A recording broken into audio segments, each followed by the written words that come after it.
जी channel में आप सभी का स्वागत है। मैं एक और बहुत ही बढ़िया वीडियो लेके आया हुआ हूँ शुभांकर शुक्ला जी का अमेरिका बीएस नाटो। चलिए इस वीडियो को देखते हैं, उसके बाद इस वीडियो पे रिएक्शन करेंगे हम लोग। चलिए वीडियो स्टार्ट करते हैं। आपको वीडियो अच्छी लगे तो चैनल को लाइक जरूर करिएगा और सब्सक्राइब करना मत भूलिएगा। चलिए वीडियो स्टार्ट करते हैं। साडा कुत्ता कुत्ता तोड़ा कुत्ता टॉमी। वेल, आज की जियोपॉलिटिक्स में अमेरिका यही खेल बड़ी बेशर्मी से खेल रहा है और ये बिल्कुल फनी नहीं है, ये बहुत बहुत डरावना है। मतलब आप क्रोनोलॉजी को समझिए कि जब रूस के राष्ट्रपति व्लादिमीर पुतिन ये कहते हैं कि यूक्रेन पर हमारा नियंत्रण हमारी सुरक्षा के लिए जरूरी है क्योंकि नेटो हमारी दहलीज पर आया, तो अमेरिका और पूरा पश्चिम चिल्लाता है कि यह तानाशाही है, रूस ने तो आक्रमण कर दिया, लोकतंत्र की हत्या हो रही है। लेकिन जब वही अमेरिका, वही डोनाल्ड ट्रंप ये कहते हैं कि ग्रीनलैंड पर हमारा कब्जा हमारी सुरक्षा के लिए जरूरी है क्योंकि ऐसा हो सकता है कि चीन और रशिया वहां आ जाए, तो अमेरिका उसे स्ट्रेटजी बता रहा है, डील बता रहा है। और मतलब भाई आप करें तो मास्टर स्ट्रोक और कोई और ये करे तो वॉर क्रिमिनल। मैंने कहा डोनाल्ड ट्रंप साहब ये दोगलापंती आप लाते कहां से? वैसे ये दोगलापन नहीं है, ये शुद्ध दादागिरी भी है। ये रूल ऑफ लॉ नहीं है, ये रूल ऑफ जंगल है जहां पर जो कमजोर है उसे ताकतवर खा लेता है। ये वैसा ही है जैसा पुलिस वाला खुद चोर बन जाए और कहे मैं चोरी इसलिए कर रहा हूं ताकि कोई और चोरी ना कर पाए। और इसीलिए आज इस वीडियो के जरिए हम डिकोड करने वाले हैं डोनाल्ड ट्रंप की दादागिरी की पूरी इनसाइड स्टोरी को।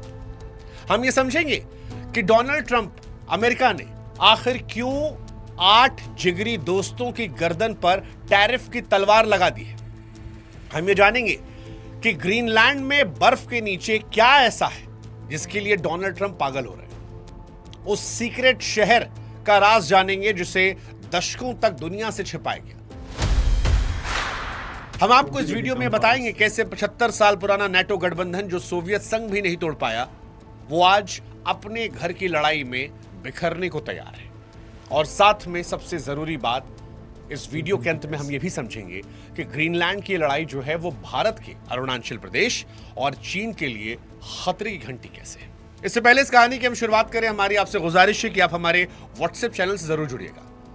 आप जुड़ते हैं तो ये वीडियोस आप तक अपने आप पहुंच जाते हैं। लिंक हमने डिस्क्रिप्शन में कमेंट सेक्शन में दे रखा है। अब कहानी शुरू करते हैं। ग्रीनलैंड की कहानी जो है वो सिर्फ जमीन के टुकड़े की नहीं है, वो दुनिया के बदलते नियमों की है। इसलिए कुर्सी की पेटी आपको बांधनी पड़ेगी क्योंकि आज का सफर बहुत गहरा होने वाला है। नया साल शुरू हुआ है, अभी 20 दिन भी नहीं हुए, लेकिन ऐसा लग रहा है कि सारी दुनिया जो है वो बारूद के ढेर पर बैठी है। ईरान में कब युद्ध हो जाए वो पता नहीं, वेनेजुला में जो हुआ वो सबने देख लिया। लेकिन 17 जनवरी 2026 जब यूरोप में लोग सो रहे थे, तब डोनाल्ड ट्रंप ने अपनों को भी झटका दे दिया।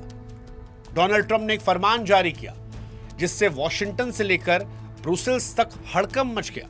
डोनाल्ड ट्रंप लिखते हैं कि Denmark, Norway, Sweden, France, Germany, UK, Netherland और फिनलैंड, ये सभी देश जो ग्रीनलैंड पहुंचे हैं, पता नहीं किस इरादे से, यह खतरनाक स्थिति है।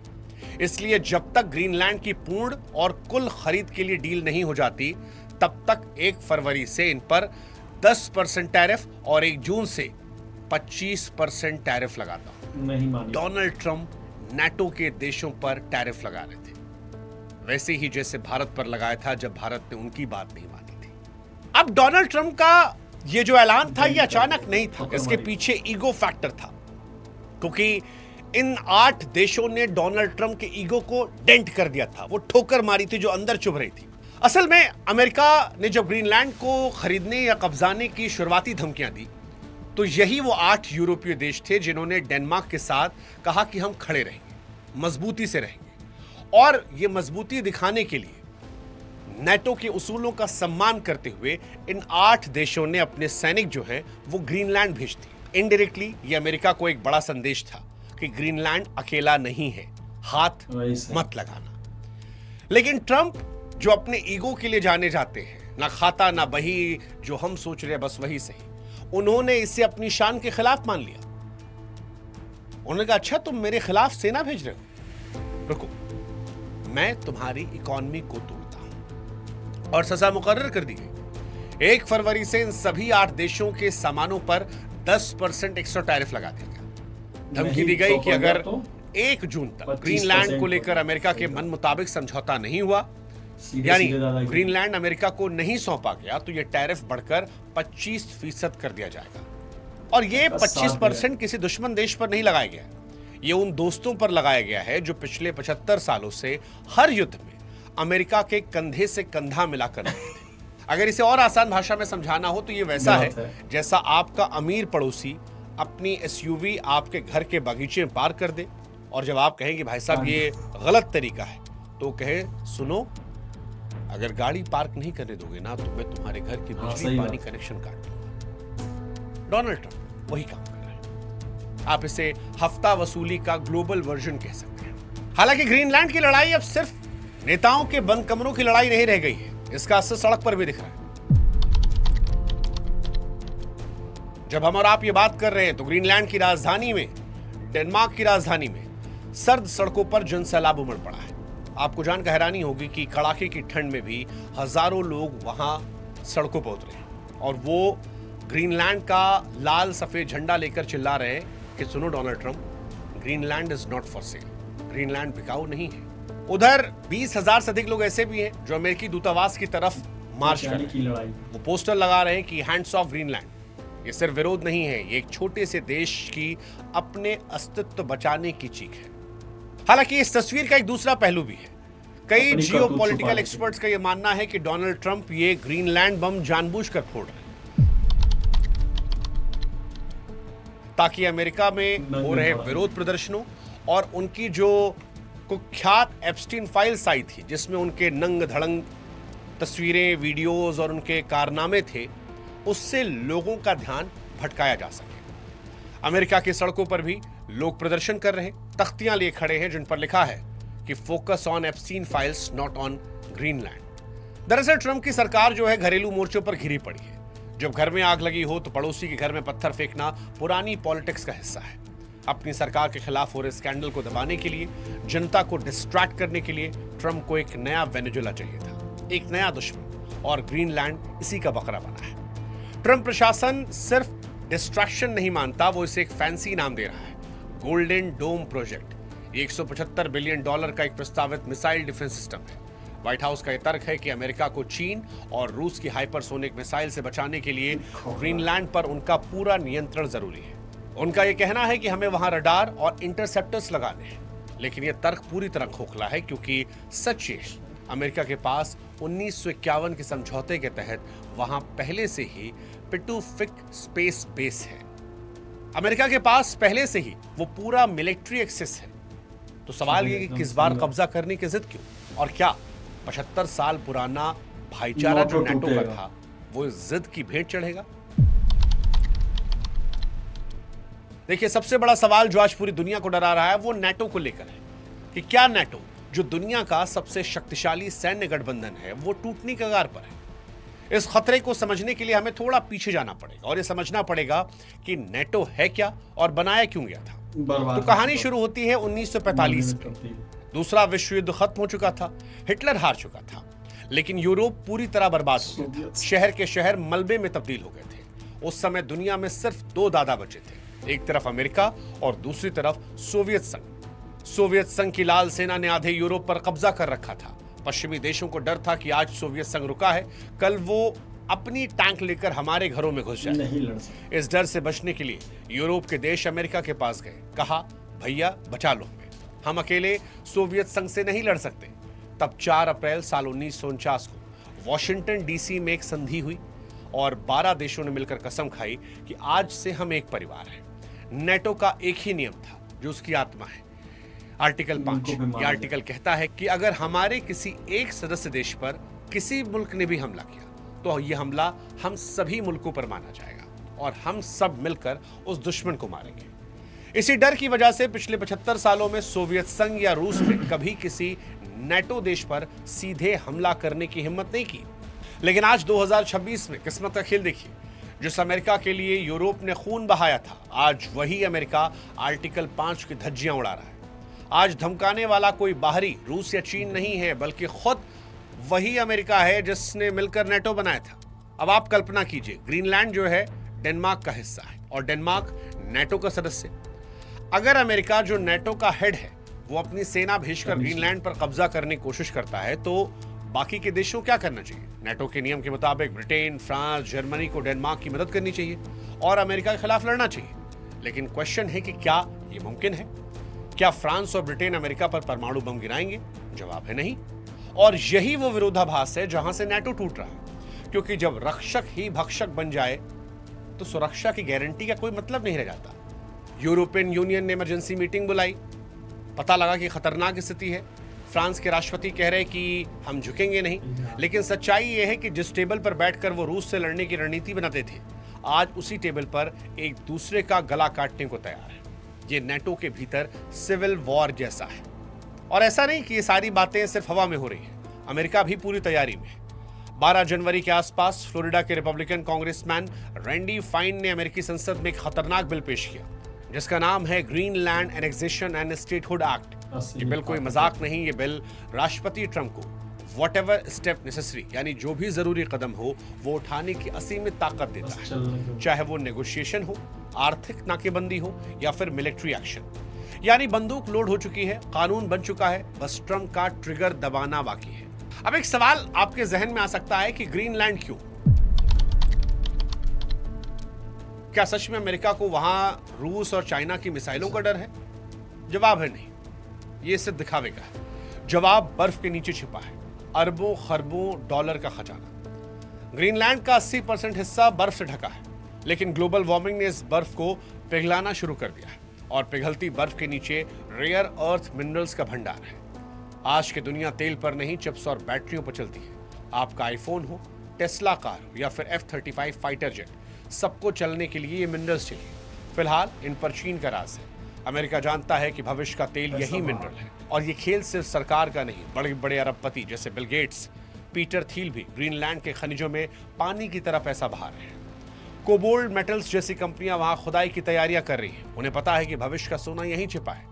इसके अलावा एक और बहुत बड़ा कारण है, बर्फ पिघलने से नए समुद्री रास्ते खुल रहे हैं, जिसे पोलर सिल्क रोड कहा जा रहा है। जो जहाज एशिया से यूरोप जाने के लिए स्वेज नहर का लंबा रास्ता लेते थे, वो भविष्य में ग्रीनलैंड के ऊपर से गुजरेंगे। ये रास्ता दूरी को 40% तक कम कर देगा। ग्रीनलैंड वो चेक पोस्ट है जो आने वाले 100 सालों तक वैश्विक व्यापार को नियंत्रित करेगा। अब जो ग्रीनलैंड को कंट्रोल करेगा वो दुनिया के व्यापारी गर्दन को पकड़ लेगा। डोनाल्ड ट्रंप भी जानते हैं कि ये मौका वो चीन या रूस को नहीं देना चाहते। लेकिन ग्रीनलैंड को लेकर अमेरिका की दीवानगी आज की नहीं है, इसका इतिहास बहुत पुराना है। क्या आप जानते हैं कि ग्रीनलैंड की बर्फ के नीचे अमेरिका का एक सीक्रेट शहर आज भी दबा हुआ है? बात है 1960 के दशक की। शीत युद्ध अपने चरम पर था। उस वक्त कोल्ड वॉर में अमेरिका ने ग्रीनलैंड में एक बेहद खुफिया मिशन चलाया था, जिसका नाम था प्रोजेक्ट आइसवर्म। प्लान बेहद खतरनाक था। अमेरिका ग्रीनलैंड की बर्फ की चादर के नीचे हजारों किलोमीटर लंबी सुरंगें खोदकर एक पूरा शहर कैंप सेंचुरी बसाना चाहता था। वहां 600 परमाणु मिसाइलें तैनात करने की योजना थी, जो लगातार चलती रहती और सोवियत संघ के निशाने पर होती। अमेरिका ने वहां पर सिनेमा हॉल, चर्च और रहने की भी जगह बनाई थी, सब कुछ बर्फ के नीचे। लेकिन कुदरत से कोई नहीं जीत पाया। ग्लेशियर की बर्फ खिसकने लगी और वो पूरा शहर दब गया। प्रोजेक्ट को छोड़ना पड़ा, लेकिन वो जहरीला रेडियो एक्टिव कचरा, वो केमिकल आज भी बर्फ के नीचे दबा है। और अब ग्लोबल वार्मिंग से जब बर्फ पिघल रही है तो जहर के बाहर आने का खतरा भी मंडरा रहा है। यही नहीं, साल 1968 में अमेरिका का एक B-52 बम वर्षक विमान, जिसमें 4 हाइड्रोजन बम थे, ग्रीनलैंड में क्रैश हो गया। उस हादसे को ब्रोकन एरो कहा जाता है। ट्रंप कहते हैं ग्रीनलैंड सुरक्षित नहीं है, लेकिन सच तो यह है ग्रीनलैंड को सबसे ज्यादा खतरा खुद अमेरिका के प्रयोगों से हो रहा है। हालांकि क्या ग्रीनलैंड दूध का धुला है? यह भी ऐसा नहीं है। क्या ग्रीनलैंड के लोग अमेरिका जाना चाहते हैं? बिल्कुल नहीं। 85% से ज्यादा लोग ऐसे हैं जो अमेरिका के कब्जे के खिलाफ हैं। हालांकि यह भी सच है ग्रीनलैंड के लोग डेनमार्क से भी बहुत खुश नहीं हैं। इतिहास गवाह है कि डेनमार्क ने भी उन पर जबरदस्ती अपनी संस्कृति थोप दी थी। 1960 और 70 के दशक में डेनमार्क ने ग्रीनलैंड की हजारों महिलाओं की जबरन नसबंदी करवाई थी ताकि उनकी आबादी न बढ़े। एक ऐसा घाव है जो आज भी हरा है और जिसके लिए डेनमार्क ने माफी भी मांगी है। ग्रीनलैंड के लोग आजादी चाहते हैं, लेकिन एक लोकतंत्र के रूप में। वो अमेरिका का 51वां राज्य या कोई कॉलोनी नहीं बनना चाहते। वो जानते हैं कि ट्रंप उन्हें इंसान नहीं बस एक डील समझते हैं। हालांकि ये सब कुछ भारत के लिए भी खतरे घंटी है और यही सबसे महत्वपूर्ण सवाल है कि इस लड़ाई से क्या भारत को फर्क पड़ता है। सतर्क होना चाहिए। अब पहली नजर में आप कहेंगे कि भाई हम तो हजारों किलोमीटर दूर हैं, तो हमें क्या मतलब है, लेकिन यही वो पॉइंट है जहां हमें सबसे ज्यादा सावधान होने की जरूरत है। अगर दुनिया ने ट्रंप के स्तर को मान लिया कि नेशनल सिक्योरिटी के नाम पर आप किसी इलाके पर कब्जा कर सकते हैं, तो कल सुबह उठकर शी जिनपिंग क्या कहेंगे?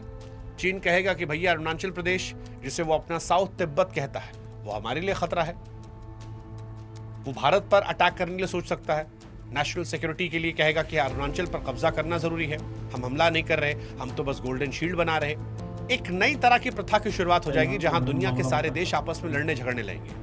अगर अमेरिका ग्रीनलैंड ले सकता है तो रूस बाल्टिक देशों को निगल सकता है, चीन ताइवान को घरेलू मामला बताकर कभी भी हड़प सकता है, पाकिस्तान फिर से कोशिश करेगा। अमेरिका एक ऐसी गलत मिसाल सेट कर रहा है जो दुनिया के हर तानाशाह को दूसरे की जमीन हड़पने का लाइसेंस देगी और फिर ये दुनिया जंगल बन जाएगी जहां जिसकी लाठी उसकी भैंस। और यही नियम भारत की सीमाओं को भी असुरक्षित कर सकता है। ये जंगल राज की पूरी तरह वापसी कहानी है। डोनाल्ड ट्रंप का यह कदम सिर्फ एक बिजनेस डील नहीं, ये सेकेंड वर्ल्ड वॉर के बाद उन ढांचों को गिराने की कोशिश है जिसने 75 साल तक दुनिया को शांति में रखा। अगर जून तक ट्रंप अपनी धमकी पर अमल करते हैं और 25% टैरिफ लगाते हैं या उससे भी बुरा ग्रीनलैंड पर फौजी कार्रवाई करते हैं, तो 2026 इतिहास के पन्नों में उन सालों में दर्ज होगा जब पश्चिम ने खुदकुशी कर ली थी। ग्रीनलैंड की बर्फीली हवाओं में गूंजते नारे, वॉशिंगटन में रैंडी फाइन का बिल, ये दो अलग अलग दुनिया की तस्वीरें हैं। एक तरफ अस्तित्व की लड़ाई है, दूसरी तरफ विस्तारवाद की। पुतिन और जिनपिंग दूर बैठकर तमाशा देख रहे हैं क्योंकि उनका सबसे बड़ा दुश्मन नाटो आज खुद को ही खत्म करने पर तुला है। सवाल है कि दुनिया सांसें रोके देख रही है। अब होगा क्या? क्या यूरोप झुकेगा? क्या नाटो टूटेगा? या हम एक नए और खौफनाक साम्राज्यवादी युग की शुरुआत देख रहे हैं जहां ताकतवर जो चाहे छीन सकता है और कमजोर सिर्फ तमाशा देखने को मजबूर हो जाएगा। सवाल बड़ा महत्वपूर्ण है, सोचिएगा, क्या ट्रंप एक गलत परंपरा की शुरुआत कर रहे हैं और साल 2026 तबाही के सारे संकेत लेकर बैठा है? ईरान में युद्ध रुक गया है लेकिन नाटो आपस में लड़ रहा है। सवाल, क्या इस साल ट्रंप मूड बनाकर आए हैं कि नोबेल पीस नहीं मिला तो दुनिया की पीस से वो खिलवाड़? वीडियो तो खत्म हो गई। वीडियो बहुत ही शानदार थी। America vs NATO. हमको लग रहा है कि ट्रंप की गलतियों के चलते नाटो का विभाजन टूटना तय है। ऐसा नहीं करना चाहिए। अब देखिए कल कि जब ये आपस में ही लड़ना चालू कर दिए हैं और एक और खतरा मंडरा रहा है, जैसे कि अब ये छोटे छोटे देशों को हड़पने के चक्कर में पड़े हुए हैं, तो और देश भी तो जो बड़े बड़े देश हैं उनके अगल बगल जो छोटे छोटे देश हैं उनको वो भी हड़पेंगे। तो ये धीरे एक तरह से देखा जाए तो ये एक गलत परंपरा को आगे बढ़ा रहे हैं ट्रंप, जो कि नहीं बढ़ानी चाहिए। अब ताकतवर आप हैं तो इसका मतलब ये थोड़े ना है कि आप जो चाहे वो करेंगे, ऐसा नहीं करना चाहिए। और नाटो टूटेगा, लग रहा है कि टूटने के कंगार पे पहुंच चुका है। जब आपस में ही मुठभेड़ हो गई और आपस में खींचतान चल रही है तो टूटेगा ही नाटो, लग रहा है टूट जाएगा। चलिए, इसी के साथ आपको ये वीडियो अच्छी लगी हो तो लाइक करिएगा, शेयर करिएगा, चैनल को सब्सक्राइब करिएगा, बेल आइकन जरूर दबा लीजिएगा। और इसी के साथ हम अपना वीडियो यहीं समाप्त करते हैं।